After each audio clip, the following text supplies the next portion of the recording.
Chapter 6.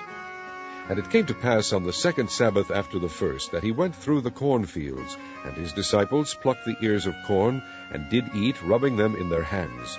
And certain of the Pharisees said unto them, Why do ye eat that which is not lawful to do on the Sabbath days? And Jesus answering them said, Have ye not read so much as this, what David did, when himself was an hungred, and they which were with him? How he went into the house of God, and did take and eat the shewbread, and gave also to them that were with him, which it is not lawful to eat, but for the priests alone. And he said unto them, That the Son of Man is Lord also of the Sabbath. And it came to pass also on another Sabbath, that he entered into the synagogue and taught. And there was a man whose right hand was withered.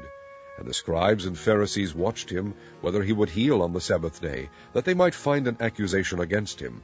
But he knew their thoughts, and said to the man which had the withered hand, Rise up, and stand forth in the midst. And he arose and stood forth. Then said Jesus unto them, I will ask you one thing. Is it lawful on the Sabbath days to do good, or to do evil, to save life, or to destroy it? And looking round about upon them all, he said unto the man, Stretch forth thy hand. And he did so, and his hand was restored whole as the other. And they were filled with madness, and communed one with another what they might do to Jesus. And it came to pass in those days, that he went out into a mountain to pray, and continued all night in prayer to God. And when it was day, he called unto him his disciples, and of them he chose 12, whom also he named apostles, Simon, whom he also named Peter, and Andrew his brother, James and John, Philip and Bartholomew, Matthew and Thomas, James the son of Alphaeus, and Simon called Zelotes, and Judas the brother of James, and Judas Iscariot, which also was the traitor. And he came down with them, and stood in the plain, in the company of his disciples. And a great multitude of people out of all Judea and Jerusalem, and from the seacoast of Tyre and Sidon, which came to hear him, and to be healed of their diseases, and they that were vexed with unclean spirits, and they were healed.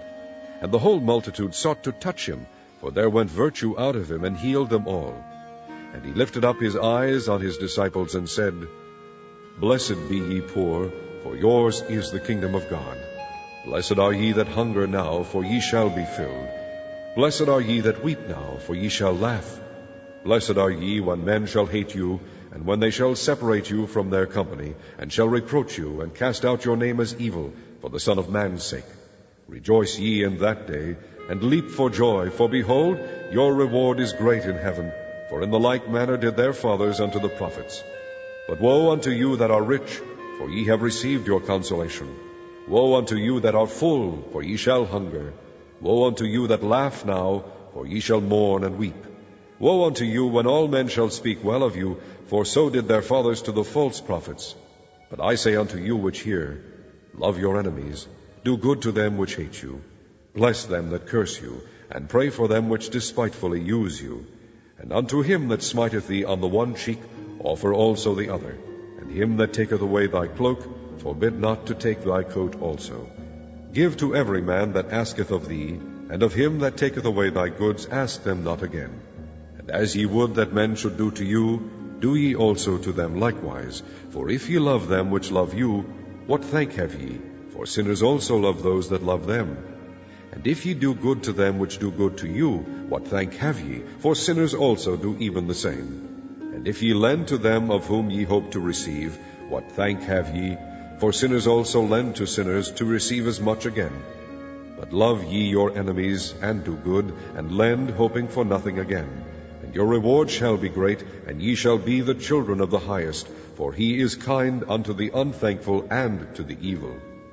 Be ye therefore merciful, as your Father also is merciful.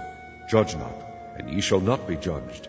Condemn not, and ye shall not be condemned. Forgive, and ye shall be forgiven. Give, and it shall be given unto you. Good measure, pressed down and shaken together, and running over, shall men give into your bosom. For with the same measure that ye meet withal, it shall be measured to you again. And he spake a parable unto them. Can the blind lead the blind? Shall they not both fall into the ditch? The disciple is not above his master, but every one that is perfect shall be as his master. And why beholdest thou the mote that is in thy brother's eye, but perceivest not the beam that is in thine own eye? Either how canst thou say to thy brother, Brother, let me pull out the mote that is in thine eye, when thou thyself beholdest not the beam that is in thine own eye? Thou hypocrite, cast out first the beam out of thine own eye, and then shalt thou see clearly to pull out the mote that is in thy brother's eye. For a good tree bringeth not forth corrupt fruit, neither doth a corrupt tree bring forth good fruit. For every tree is known by his own fruit. For of thorns men do not gather figs, nor of a bramble bush gather they grapes. A good man out of the good treasure of his heart bringeth forth that which is good, and an evil man out of the evil treasure of his heart bringeth forth that which is evil. For of the abundance of the heart his mouth speaketh. And why call ye me Lord, Lord, and do not the things which I say? Whosoever cometh to me, and heareth my sayings, and doeth them, I will shew you to whom he is like. He is like a man which built an house, and digged deep, and laid the foundation on a rock. And when the flood arose, the stream beat vehemently upon that house, and could not shake it, for it was founded upon a rock. But he that heareth, and doeth not, is like a man that without a foundation built an house upon the earth, against which the stream did beat vehemently, and immediately it fell, and the ruin of that house was great.